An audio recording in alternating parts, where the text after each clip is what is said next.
today's video, I'm going to show you the importance of visiting a location at different times of the day. Learning how the light affects the landscape at sunrise and sunset gives you the experience needed to pick the best times to photograph.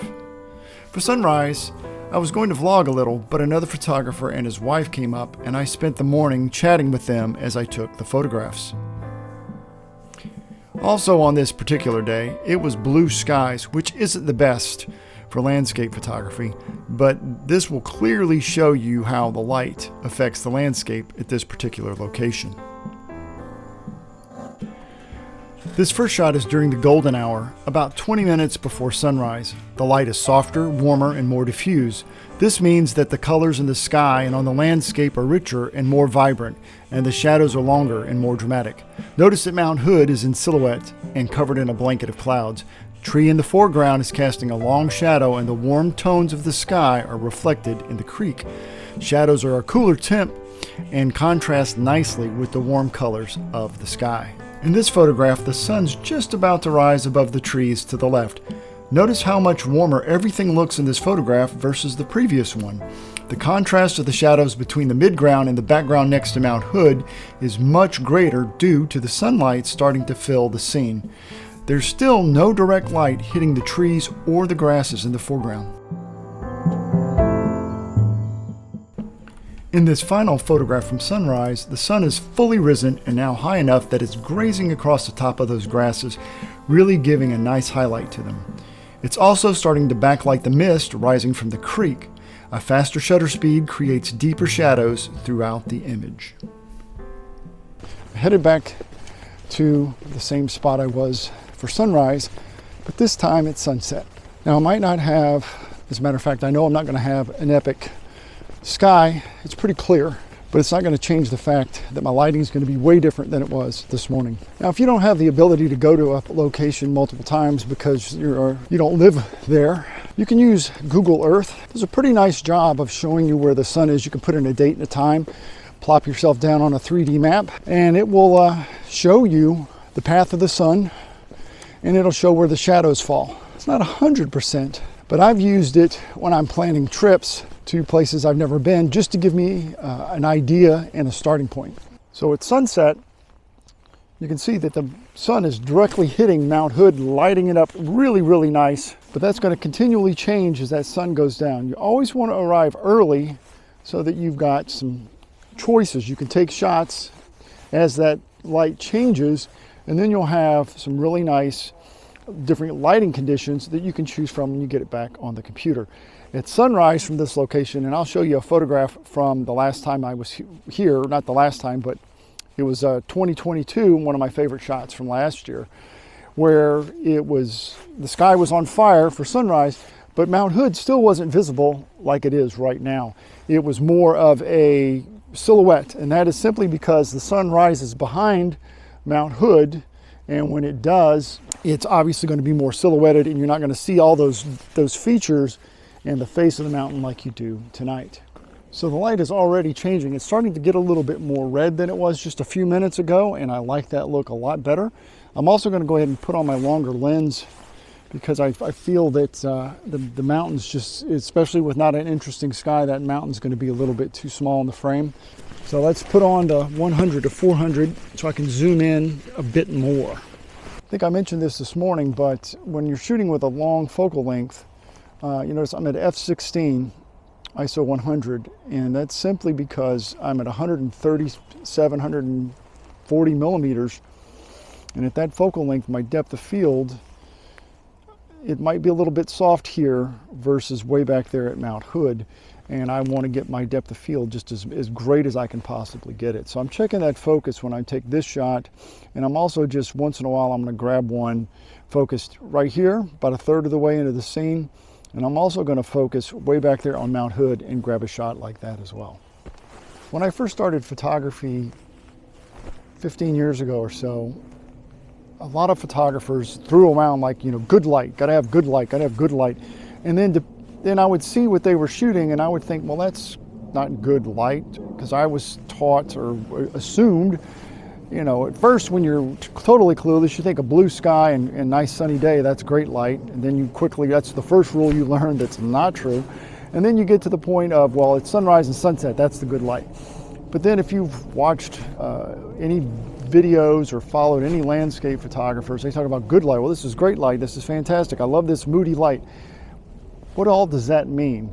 Well, if you're confused by what one scene that they say is awesome light, this is great light, and then another day they say the light looks the same, and they're going, this is just not good light. I'm going to be explaining that in a video coming up. So you want to make sure you subscribe and hit that notification bell, because I'm going to demystify and explain all of those lighting conditions and what makes good light so that you know.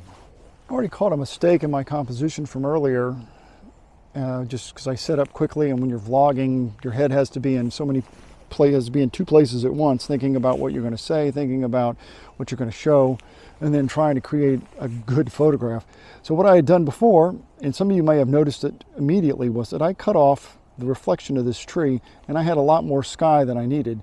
So all I did was just tilt my camera down just a little bit, eliminated some of that not interesting blue sky to make sure that I had the entire reflection of the tree here in the foreground. So hopefully you can see it in the video here, but that is getting nice and pink, and it's getting pink because that sun is setting. And if you also notice, you're getting a little bit of it's called alpenglow on either side shoulder of the mountain. The light is getting a lot more interesting right now, even though it's a blue sky, and it's going to make for a much more interesting photograph than any of the ones that I've taken previously. So I'm here early. I got a good eye on the mountain. I'm watching the light change minute by minute as the sun sets, and I'm going to get another shot. And I will say this, as the sun gets closer and closer to that horizon, that light changes faster and faster and faster, and you've got to be ready, and you've got to be shooting all the way through it, because it's getting darker as I'm looking at it. So I'm going to continue to take photos as that sun sets, so that I'll have stuff to choose from, and I'll make sure that I get the best possible light on the subject.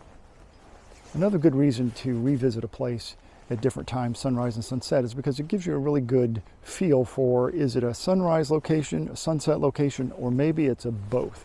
For me, this is a both location, because depending on the clouds and the conditions, it can be an absolute fantastic sunrise spot, and depending on if the clouds in Mount Hood is really visible, it can be really, really a nice sunset. The problem with the sunset, though, is that your foreground is pretty flat. Notice that even though the sun hasn't set yet, we're a good ways away from sunset, my entire foreground is dark or unlit. It's not dark, but the sun is not hitting it, so it's pretty flat light.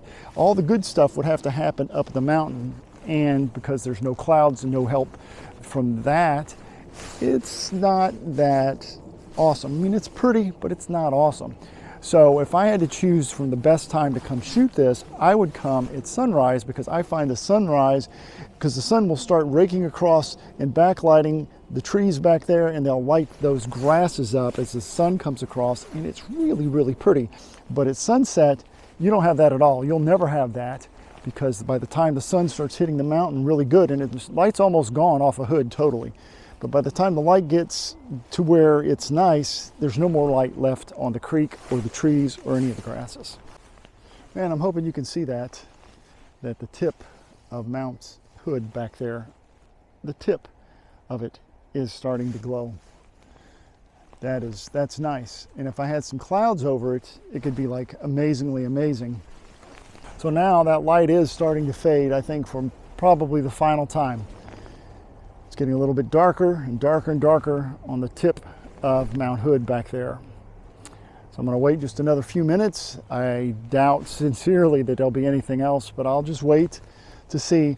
And once the light is kind of gone for a couple minutes, then 3-4 minutes, and there's absolutely nothing happening, then it's probably safe to pack your stuff up and head home. So one more look back there, and it's just pretty much done. It's fizzled out, and there's not going to be any more. I think we're done. So let's get these photos back in the office and on the computer, and we'll finish out the video from there. In this image, the quality of the light on Mount Hood is very nice. I love the shadows that are happening, and you can see that the sun is just raking across the very tops of those trees in the background. You can also just start to see the light around the shoulders of Mount Hood turn a little more golden as the sun starts to set. Even though the sunlight has totally left the scene, the alpenglow is really starting to kick off around the shoulders of Mount Hood, and I like the look of the light a lot better overall. If only we had some clouds in the background behind Mount Hood, I think this could have been a really nice photograph. Notice that the reflections in the water are also picking up that alpenglow a little bit, which helps add to the scene. This is the final shot of the night. The tip of Mount Hood is just grasping the last bit of that sunlight and lighting up in an amazing way. I absolutely love the look. As the sky gets darker, notice that the purples and the reds start to move higher and the blue colors are closer to the horizon. The colors are also being reflected nicely in the creek, and I absolutely love the light in this. Again, if we had some clouds that would have lit up just like the tip of Mount Hood, the clouds would have been high enough to catch the light and then reflect it into the creek. This would have added a lot of life to the foreground and helped to carry the photograph much better. Well, that's it for this video. I hope you learned something. I hope you got something out of it. And if you did, I sure would appreciate a like and subscribe. Please leave a comment below. I'd love to hear your thoughts. And don't forget to hit the notification bell so you don't miss a single video that I release. Thanks for watching, and we'll see you next time.